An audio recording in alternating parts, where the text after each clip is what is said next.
So the lights are up outside, the tree is done, and we still got a little decorating time because sometimes one of the last things people do, and they become really popular in the last, I don't know, 10, 15 years, is porch pots.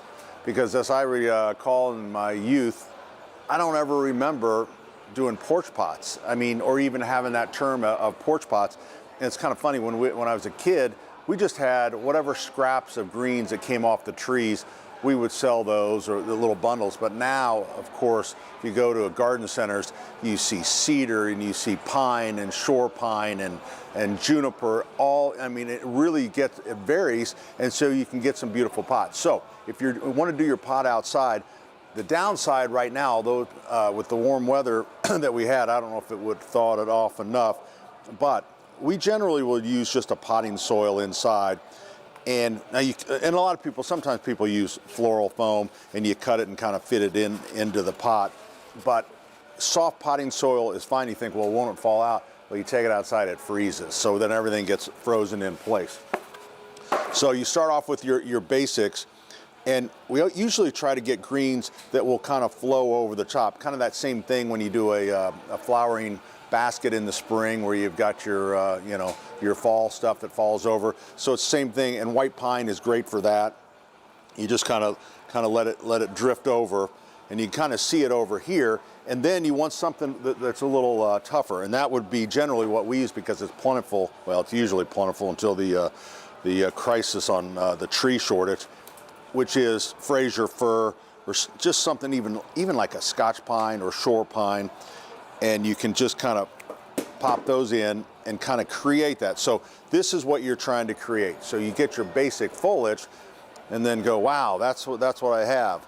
But then that's when the fun starts of all the different things that you can put in them. So color contrast, usually berries. So before it was always winterberry. This is actual winterberry, and it's great. The birds will love this later, and you'd cut this down a little bit. But I will tell you that they kind of can be a pain, quite honestly, because the berries fall off. And if you get a hard enough freeze, the berries turn black.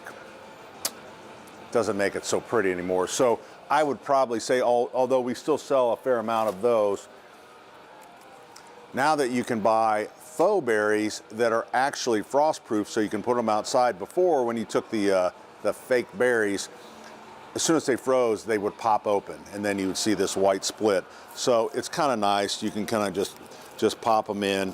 They're pretty inexpensive. And then, of course, you want something to create some height on the top. Red twig dogwood, almost forgot the name of this. Red twig dogwood is really popular.